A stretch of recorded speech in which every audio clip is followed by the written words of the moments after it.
बोलो जयकारा बोल मेरे श्री गुरु महाराज की जय। श्री सद्गुरुदेव भगवान की जय। गुरुमुखो, सद्गुरु ही जीव की मंजिल है, वही रास्ता है।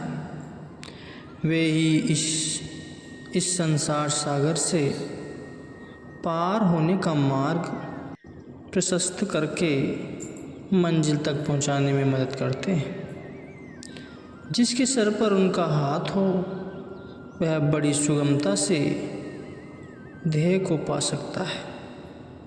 एक समय की बात है, श्री गुरु अंगदेव जी जब भाई लहणा जी के वेश में थे तो एक बार देवी के दर्शनों के लिए जा रहे थे। रास्ते में उनके मन में श्री गुरु नानक देव जी के दर्शन करने की तीव्र अभिलाषा जागृत हुई।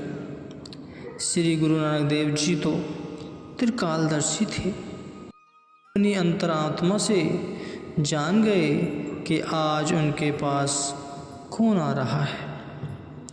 वे सैर का बहाना करके जंगल की उसी ओर चल दिए जिस ओर से भाई लहणा जी आ रहे थे। भाई लहणा जी उनके अपने सन्मुख आता देखकर उनसे श्री गुरु नानक देव जी के निवास स्थान के बारे में पूछने लगे।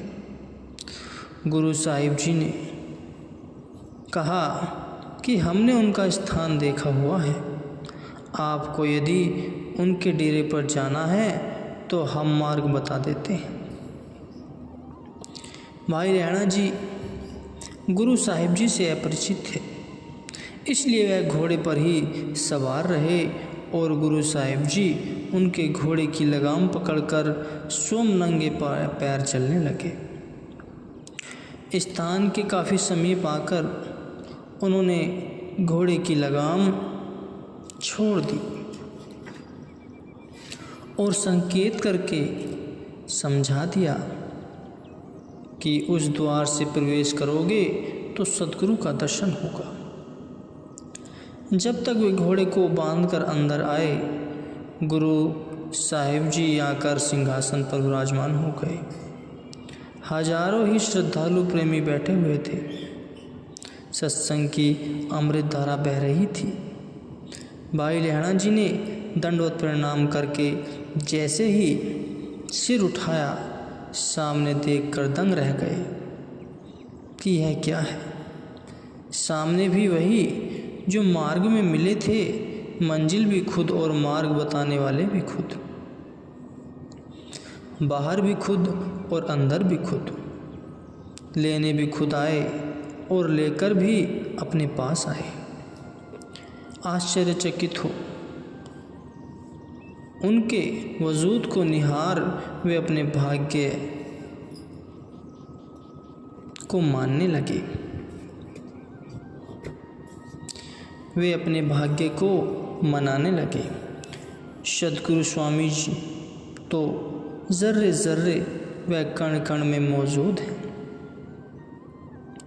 कुदरत की समस्त शक्तियाँ उनके संकेत भर की प्रतीक्षा में हाथ जोड़े खड़ी रहती हैं।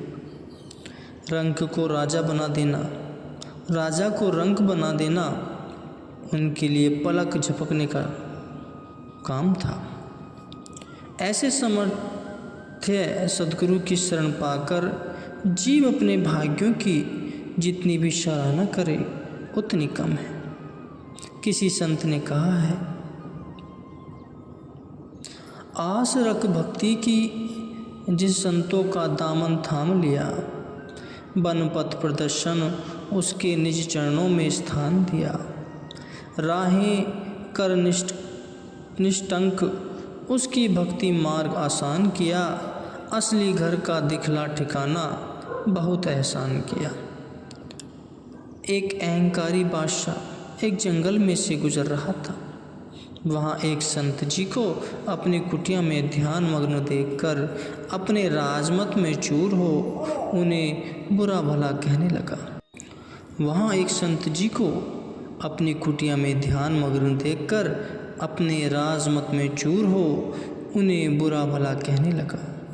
लेकिन संत जी उसी प्रकार शांत चित्त ध्यान में बैठे रहे। राजमहल में पहुंचकर बादशाह के पेट में अचानक ही भयंकर दर्द उठा। अनेक वैद्य हकीमों को बुलाया गया, पर किसी की दवा राजा के दर्द को कम न कर सकी। तभी उसे ख्याल आया कि उसने भारी भूल करके एक सच्चे संत को अपशब्द बोलकर उनका दिल दुखाया है। शायद इसी कारण उस पर कुदरत का यह प्रकोप हुआ है। उसने एक आदमी को भेजकर उन संत जी को आदर सत्कार सहित राजमहल में ले आने के लिए कहा। संत तो स्वभाव से ही दयालु होते हैं। उनके मन में बादशाह को सही मार्ग प्रशस्त कराने की मौज उठी। अतः उनकी प्रार्थना स्वीकार कर वे राजमहल की ओर चल दिए। संत जी को आया देखकर बादशाह जी ने नम्रतापूर्वक उन्हें अपनी असहनीय एवं जानलेवा पेट दर्द के निवारण का कारण पूछा। संत जी ने कहा कि पहले आप अपना सारा राज्य मेरे नाम कर दो, फिर ही मैं आपका उपचार आरंभ करूंगा। बादशाह ने सोचा कि मरकर तो वैसे ही यह रहस्य सब यहीं रह जाएगा, फिर क्यों न राज्य इनके नाम कर दूं। उसने अपना सारा राज्य संत जी के नाम कर दिया। संत जी ने जैसे ही अपनी कृपा का हाथ बादशाह के पेट पर फिराया, बादशाह का पेट दर्द गायब हो गया। बादशाह सख्त होकर तख्त छोड़कर नीचे उतर आया और संत जी को सिंहासन पर विराजमान होने के लिए विनती करने लगा। संत जी ने कहा कि जिस राज्य को तुमने मामूली पेट दर्द के बदले में भेंट कर दिया, ऐसी तुच्छ वस्तु को पाकर मुझे कौन सा सुख मिलेगा। मुझे तो पहले से ही मालिक के अटल राज्य प्रदान कर रखा है, फिर मैं इस गुलामी में क्यों पड़ूं। बादशाह यह सुनकर संत जी के चरणों में गिर पड़ा। संत जी ने उसे भक्ति पद दर्शाते हुए फरमाया कि इस जगत के मिथ्या पदार्थों का कभी भूल कर भी अहंकार न करो। सत्पुरुषों के खिदमतगार बनकर रहो। सब कुछ मालिक की देन समझकर उनके सेवक बनकर सेवा करो, तो तुम पर दुख की परछाई भी नहीं पड़ेगी। मालिक को सदैव अंग संग जानकर पाप से दूर रहो और निरंतर नाम का अभ्यास करो।